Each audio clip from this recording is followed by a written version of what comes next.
Williamson forward. Roberts is with Boyd. Kilmarnock with the throw.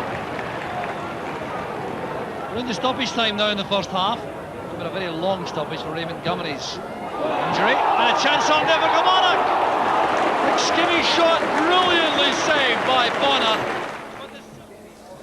Well, whatever you're doing tonight at 10:40, get the television set and switch on BBC Scotland 1. This was sensational. Right from the beginning, when Kilmarnock looked the better side, it was a great match. In 22 minutes, Mike Galloway, back in the side for his first appearance under Lou McCarry, was woefully short with a pass back, and Bobby Williamson waltzed round goalkeeper Bonner for the opening goal. Celtic then upped the gear and came back into the match. In 38 minutes, a fine save by Bobby Geddes from Brian O'Neill, but Rudy Vata got to the ball in the byline, pulled it back, and Charlie Nicholas made it 1 apiece.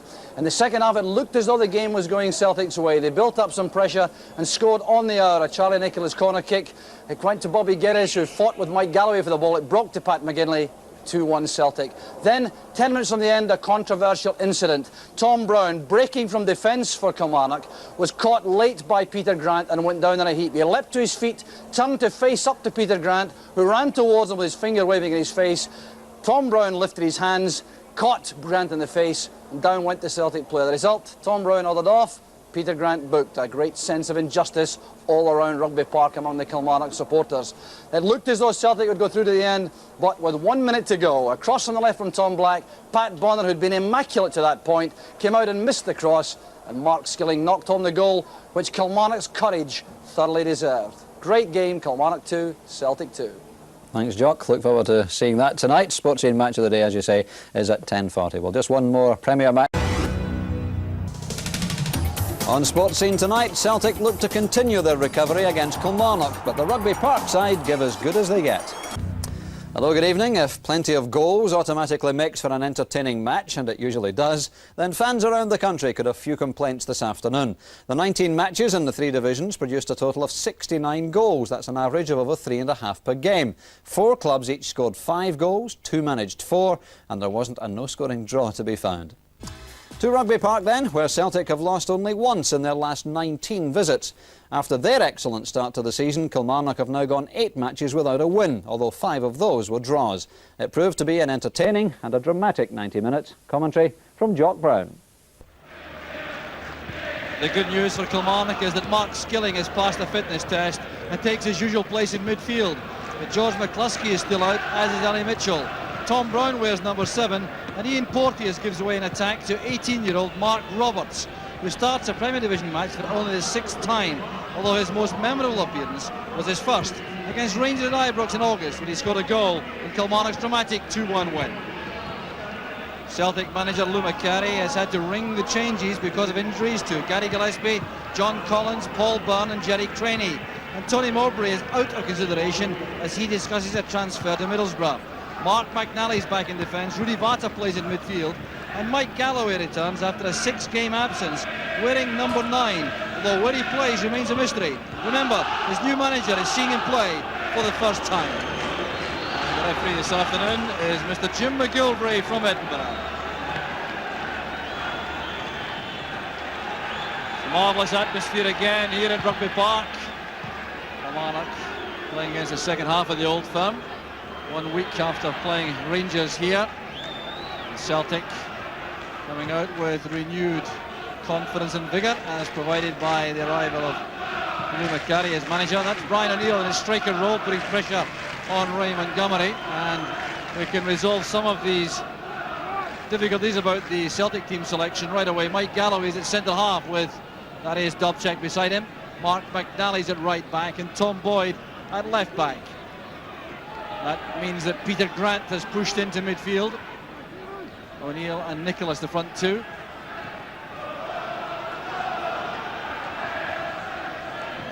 Skilling playing the ball against Boyd. And a clumsy tackle there by Boyd on Roberts.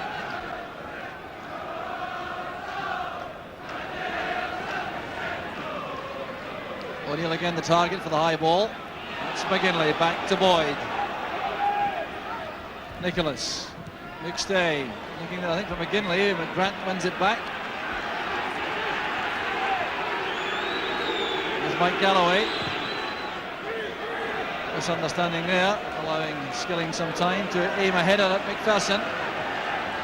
Yes, MacPherson not too appreciative, I don't think.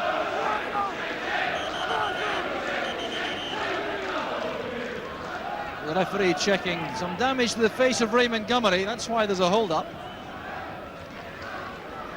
Sign of blood there, I think, in the face. That's the problem. A nosebleed there for Montgomery. The anxious Kilmarnock manager, Tommy Barnes.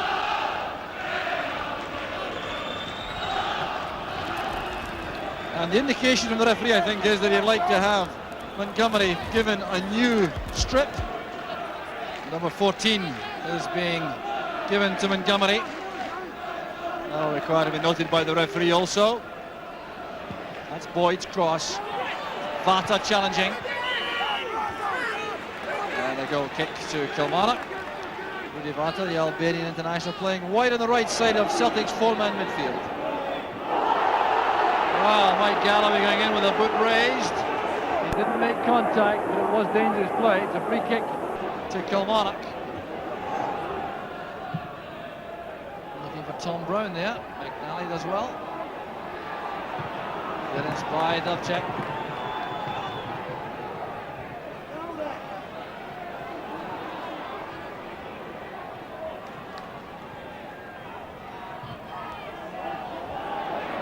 Williamson back to Reilly. That was intended for Roberts. There goes Brown now. Roberts. Covering player for Celtic is McNally. He reacted very quickly to clear the ball.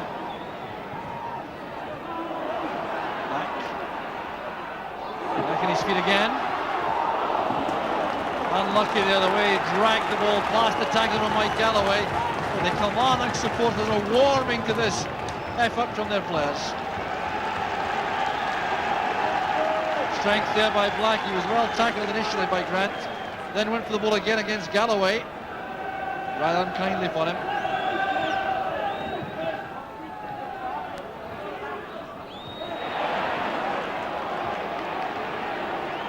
Galloway shot with a pass back. There's Williamson. Must be a goal for Kilmarnock. 1-0 Kilmarnock. Bobby Williamson, and this really will be a horror story for Galloway. Very short with a pass back. Williamson there well ahead of Pat Bonner, kept his head, knew exactly what he was doing, and savoured the moment as he put Kilmarnock ahead. So Williamson's fourth goal of the season, and I can't help thinking that kind of defensive lapse will have Lou McCarry going quietly berserk in the dugout.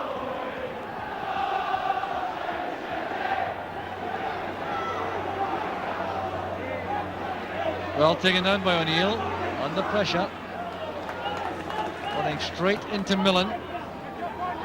Randy Mlln showing you can get real value for money still. £70,000 he cost from Hamilton Accies in the summer.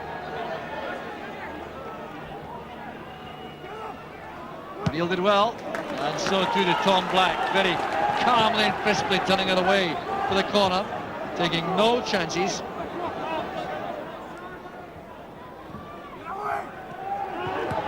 Cleared off the line, rescued there by Gus MacPherson. Now, here's a perfect example of the value of player on the post at a corner. Good head flick on there by Galloway. The header there stopped on the line by MacPherson from McGinley. Well, what a let-off that was for Kilmarnock, but very good defending nevertheless.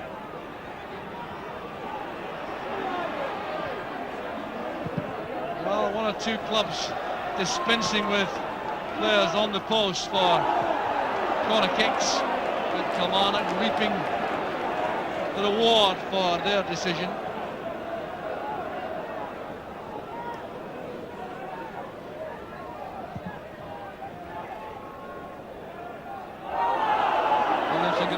But he was guilty of a bit of elbowing and pushing, and the result is free kick.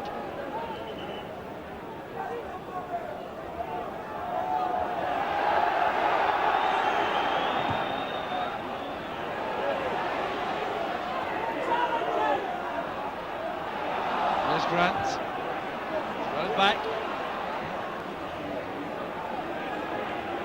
away, the Kilmarnock defence sprinting out. Celtic alive to that, and all the players suddenly, outfield players at that rate, in a little band about 15 to 20 yards across the middle of the field, squeezing the game. Check. It's a great pass. Here's O'Neill. And a fine save by Geddes. Nicholas with the equaliser.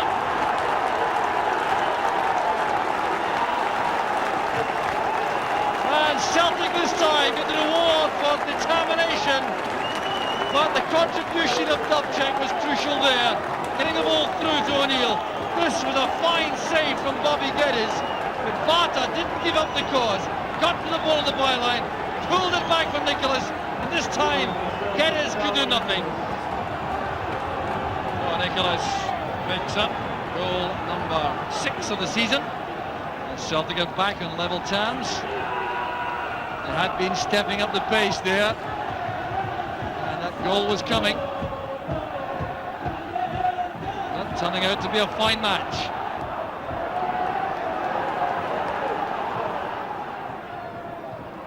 Williamson, on to Brown, very close indeed. Frustration for the Kilmarnock striker, but it was a fine piece of play by Kilmarnock. Look how well he strikes this, just past the post. Well, Tommy Barnes will have been disappointed by that equaliser, hoping to get to half-time in front.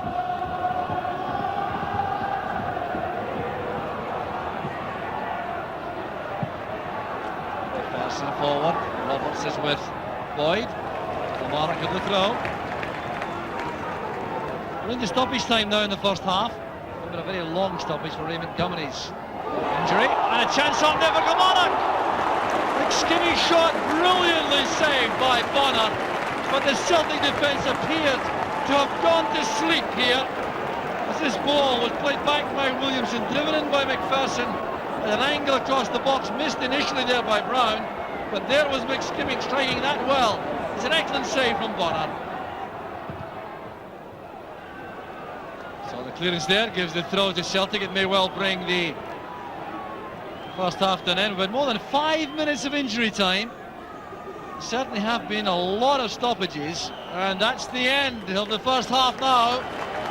It's been sizzling entertainment right from the start, with Kilmarnock looking the better side early on and taking the lead, courtesy of Bobby Williamson cashing in on a dreadful Mike Galloway pass back. But then Celtic stepped up a gear, and Charlie Nicholas equalised in 38 minutes after some fine work by Rudy Vata on the right. At half-time, the score's just about right. Kilmarnock 1, Celtic 1.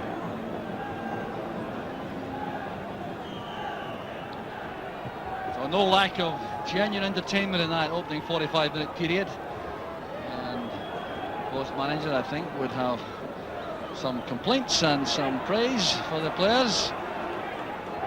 Well, at the end, I reckon over the full 45-minute period, the half-time score was just about right.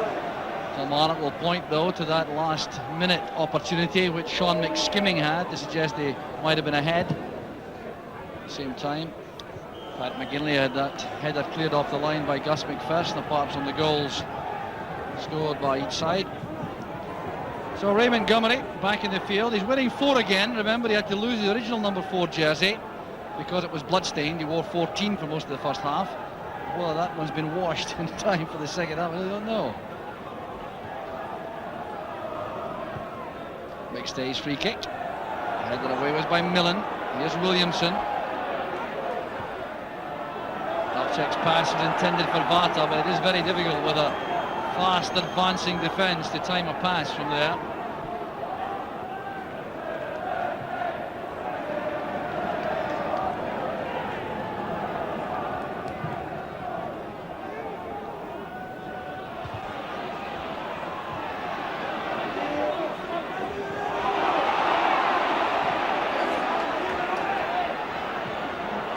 Vital touch that from Mlln. That's fine play.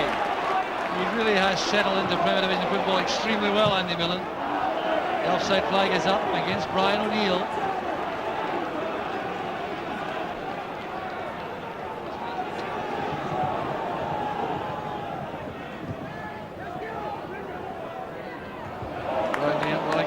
Williamson looking for McSkimming. This is good play.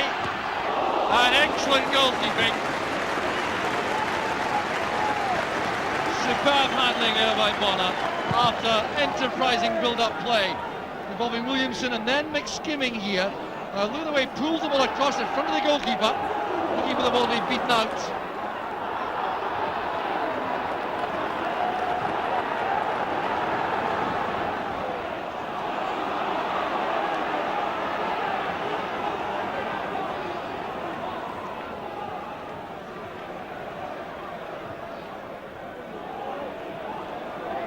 Here's Peter Grant, now Nicholas.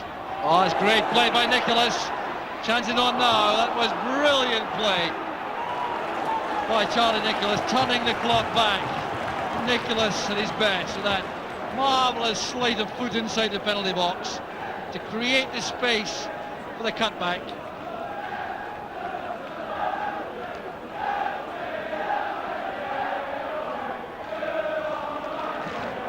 Strong play by McSkimming, very determined indeed. But no more determined than McStay. Reilly picks it up.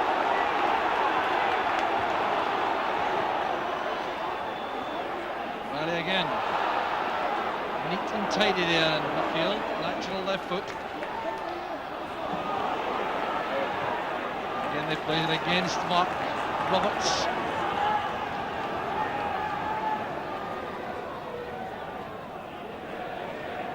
Play again by Montgomery to win the ball there for Kilmarnock. Object forward, here's O'Neill. Geddes is committed. What's he doing out there, I wonder? Well, the ball had gone for a corner, but that much must be to the relief of Bobby Geddes. Well, he went out there in a sortie which appeared to make no sense at all.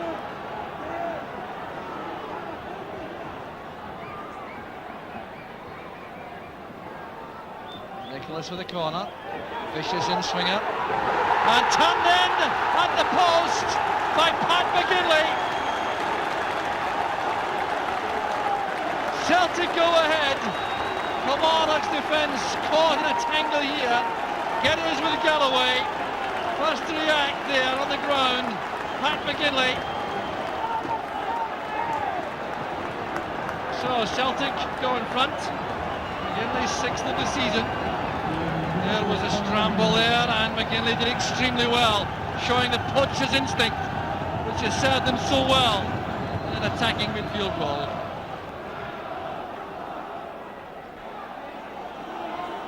Kilmarnock's throw, well done by Reilly. It's Galloway.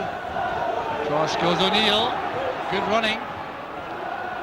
Careless with the pass though. They didn't reach Nicholas. Galloway goes in powerfully on Williamson. Good running by Andy Mlln. Over carrying the ball though.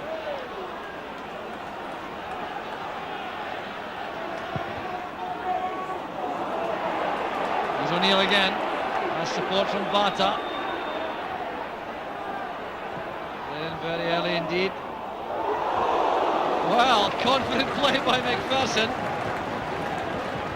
Headed pass back, which forced Geddes to make a good save. And O'Neill spotting Bata on the run. This is a very good cross, delivered fast and early. And MacPherson tried to cushion that. Geddes was well in command.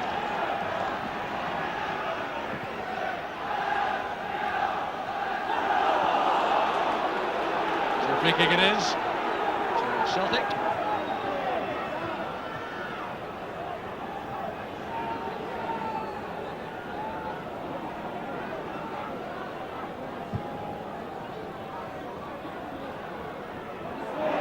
That's fine play on the flank there by McGinley. Not quite enough space coming inside. Good play from Reilly. That's Mlln. And now Black. Forward goes McSkimming. Williamson asks for the ball. This is for McSkimming. Across goes Galloway. Played in early by Black. Round chest it down, and he's out a lot there. Very good play there inside the penalty area. by Tom Brown, but no joy at all as the ball broke off his chest. There's Nicholas! And the game now switching from end to end with such rapidity, making for marvellous entertainment. Here was Charlie Nicholas sidestepping his man neatly, and the shot well held by Geddes.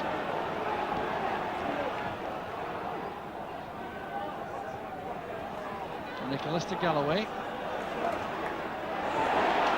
Fierce tackle by Reilly. This is Black powering forward again.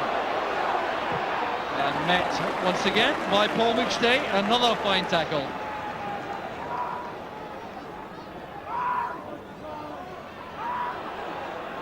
McSkimming to Black. Now McSkimming again. He got the head of Vata. Turned away by Dovcek for the corner kick. So Kilmarnock still very much in this match. And they made a very positive substitution, getting another man up front in Porteous. He's taking that corner. Corner, they come for that. Black to Brown.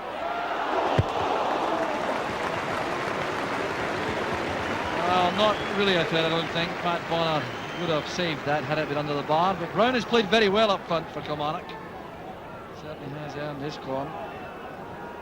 Turning quickly on this chip shot.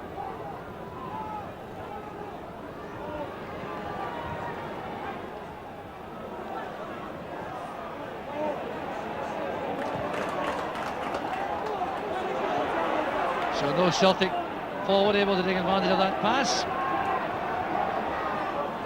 The attendance confirmed at 16,649. Pushing by McNally into the back of Brown.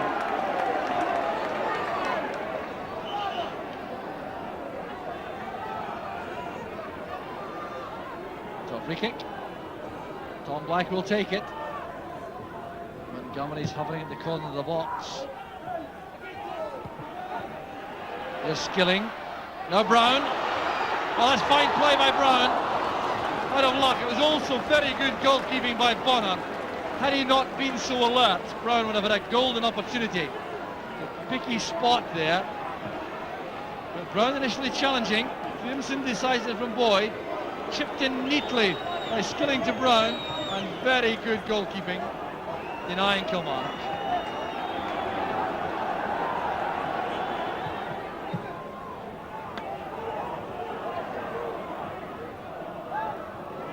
Reilly's header. Tom Boyd is very alert. It's a chance on here. Nicholas releasing O'Neill. This could tie it all up. Well, that's a great tackle by Montgomery. He's not at all happy with his teammates there. But he was very quick in the recovery. Here was O'Neill. Well, the experience of Montgomery, the determination was there. It's a great saving tackle. Well, Celtic now looking for the goal, which would surely clinch the match. There are just a little over 12 minutes remaining. Dovcek takes that corner.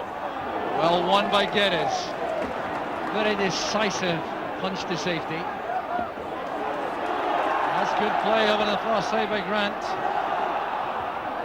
And once again, the player making the saving intervention was Ray Montgomery for Kilmarnock. Having a good match.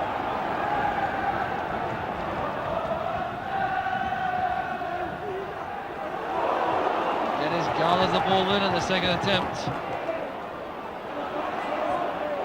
Brown was caught there by Grant.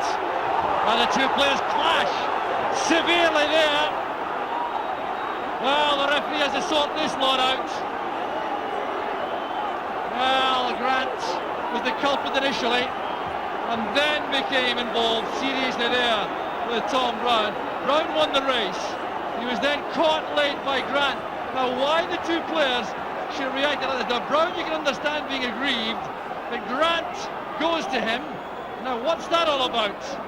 Well, hands were raised. The referee will take some action here, I suspect.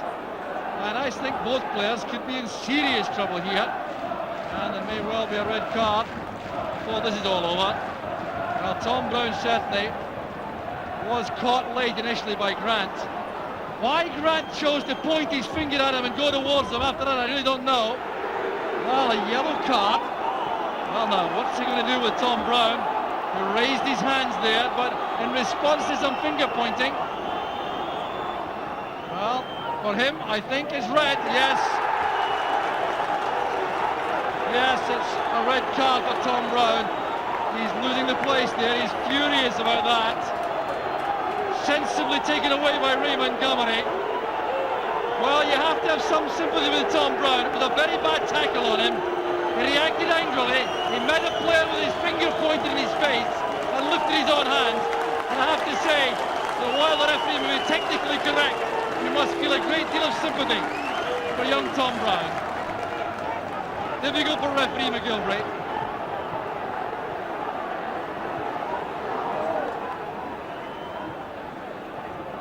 So back it goes from MacPherson.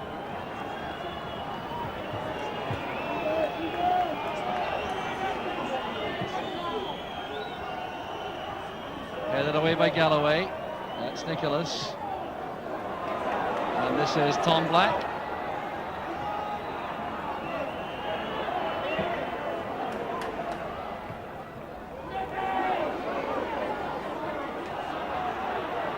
Neat play by Mlln. That's McSkimming. Away from Galloway. Checks back to assess the options inside and go on his stronger foot. Cross it comes from Reilly to Black. That's not a bad cross. Bonner's in trouble. The equaliser goes in. Scored by McSkimming. An error by Bonner. 1 minute from the end. Tom Black's cross. Bonner in trouble. Skilling controlling that superbly. And Kilmarnock will now surely earn the point. Pat Bonner, who's played so well until this point, I'm sure can scarcely believe that. It really was a fine teasing cross from Black. And McSkimming produces only his second goal of the season. The first, the vital one at Tynecastle against Hearts. Well, for these Kilmarnock fans, a reward for undying determination and commitment. They just would not lie down, Kilmarnock. And for that, they deserve immense credit. And almost snatched again by Pat McGinley for Celtic. Well, what a game this has been. Quite remarkable. And the 90 minutes are over. That's McGinley's shot. It may have been the last genuine attempt of the match. Well, there has again been some stoppage time. So there could be a couple of minutes to go yet. And I wonder if there's more drama to come. Well, that's a bad clearance, but it fell kindly. Black hustled out of that. Covering player here is Andy Mlln. Well, if Kilmarnock take a point out of this, I'm sure they'll leave the field to a standing ovation. And it will be richly deserved. Well, Tommy Burns can be proud of these players.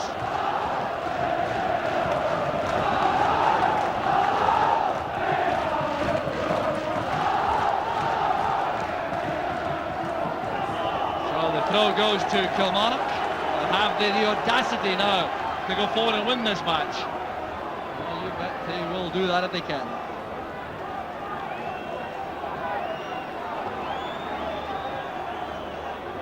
Headed by McNally. Back with Mark McNally again for the throw. We've had almost 2 minutes of stoppage time as Nicholas feeds Barta on the right. All the way through there. This is Reilly. Bringing up the line. Galloway retrieves it swiftly. It's closed down by Williamson. A chance on again for Kilmarnock. Right at the end. Teeing this up for Porteous. And I tell you, relief without question once again for Mike Galloway. Robbed so easily there by Williamson. He looked up, assessed the options, picked out Porteous, and this shot pulled away to the target was the last bit of action in a sensational match, ending with honours even, and Kilmarnock leaving the field as I anticipated to a standing ovation for an incredible performance. They appear to be well out of things when Celtic went ahead. They then lost. Tom Brown ordered off 10 minutes from the end, but still found the courage and the determination to come back and equalise right to the end through Mark Skilling. It's a reward for their industry determination, which no one could grudge them. And in the end, the honours are even with Kilmarnock 2, Celtic 2. Tommy, did you feel justice was done in the end? Yeah, very much so, Jock. I think had the players come in after the game, been beaten today, I wouldn't know what to say to them, because the last 3 games they've been absolutely magnificent, and certainly didn't deserve to lose any of the games. And today I think it was justice in the end when we got the equalising goal. You seemed to open the game very effectively, yet it took a Celtic mistake to put you in front. At that stage, I think it was going your way? Well, I think when we're a goal ahead, we're never that happy at saying, well, that'll do us in the game, because the way games change in the Premier League, it can change within a couple of moments, and we always look to strive and score a second goal. But at that time, I think we were fully justified in being a goal up and fully deserved it, and we were looking to score more goals in the second half. You went behind though through Pat McGinley's goal. Was that one that gave you some concern? Yeah, it does. It does, because I think that's about the 4th or 5th goal we've lost for corners, for orthodox corners in the last 3 or 4 games, and that's very, very disappointing, because I feel that teams aren't making a great deal of chances against us because we're working so very, very hard and denying them space and time, only to throw them away at set pieces against us, and that's infuriating. But there's really nothing you can do. You can't practice that, because it all depends on each individual's determination to get the ball away when it's a corner kick given against you. You can't practice that every day in the week, because it's different once the game starts. It's whether they're alive or whether they fell asleep or whatever, and that's the most important thing. But it's very frustrating, because they deserve more than what they've had at the last 2 or 3 games because of that. There was a suggestion at the start of the season this was a dad's army Kilmarnock team. You're given the lie to that, and you've introduced men like Tom Brown, who's ordered off in the game, but his contribution before that must have given you some pleasure, did it? Yeah, Tom Brown has been a revelation here, Jock, to be honest. He's been first class. He's a very determined wee guy. He's got his chance late in the game. He's 23, 24 to turn professional, and he's come in here and he's been magic, absolutely. And he's certainly been a big bonus for us. Do you feel, having got a point in the end, right at the last ditch, that this will make a big difference to you? After 3 games when you've played well and you've just taken that solitary point, do you think this may give you the boost you need to continue? Yeah, I think the players know then that, as I say, had it went 3 games and it's no points out of 6, they would have been desperately disappointed. And losing's a habit you can get into as well as winning's a habit you can get into. And I think possibly the heads would maybe went down, although I would doubt that very much with this group of players. But no, I was absolutely delighted, and I hope that this point today will set them on and see they've played against all the top teams, and they know they've got absolutely nothing to fear. Lou, I've no doubt you'll be concerned again about defensive lapses. What were you saying to players at time up? Well, I did say to you last week, Jock, that even though we'd beaten Thistle 3-0, I wasn't happy with some of the chances they took at the back. Today was even worse. I don't know where to start, so I better not start, but because I wouldn't know where to finish. Apart from the goals that we lost, which were quite unbelievable, I think there was worse instances in the game than that. I mean, instance where we got away with it, but we could have been punished. We could even have been punished in the last minute from mistakes that you wouldn't see people making. Are you talking about mistakes, or are you talking about organisational factors? You're trying to sort out? People making wrong decisions at the wrong time. This game's all about knocking the ball about when you can. It's all about a little bit of craft. It's all about a lot of endeavour, passion for the game, and it's also about using your head at times. And we certainly didn't use our head. I mean, there was probably 5 or 6 instances where I was tearing my hair out in the dugout, and I just couldn't believe what was happening. I mean, you're the last man at the back, and Mike Galloway gives away the first goal, and then after that, on 2 or 3, maybe even 4 other occasions, tried to do the same thing. It was quite frightening to watch, but we got away with it. We got a 2-2 draw. We made some, well, I've never seen mistakes like them before. Never ever. Any team I've been in charge of, I've never seen people in certain positions doing the opposite from what I think should be happening. What about plus points? There were some surely for you today. Plus points where we came here and we had a number of players missing, and I think you're apprehensive about that alone when you come away and your side's not the normal one. So I'm delighted that with the players we had missing, we still got a result. You've had a look at the Scottish game now for a week or two. What are your early impressions? Well, I'm only interested in my team, Jock. You know, I'm only interested in the team here, and I can see that over the last year or so why they've lost so many games, why they've drawn so many games, and if we continue to make mistakes like we did today, that trend would continue. Defending is an art. I mean, you don't hear people talking about defending being an art. You hear people talking about good midfield players and good strikers, but very seldom do you hear people drooling over defensive players. But it is an art, it is a position where you're paid to defend, and we defended hopelessly. What are you going to do about it next week? I think the penny will drop them sooner or later, that defending is an art and we've got to get down to that, and if you've got to clear your lines sometimes, you clear them. Those are the decisions that make defenders, the difference between good defenders and average defenders or even poor defenders. We'll learn. If we don't learn, I'll go and get some other players that will learn. I'll ask you that finally. Other players that constantly be mentioned, Tony Mowbray's position, is there anything in the pipeline there? We're waiting in the next 24 hours to see what's happening with Tony. I gave him permission to go and speak to them, and I thought something would have happened yesterday.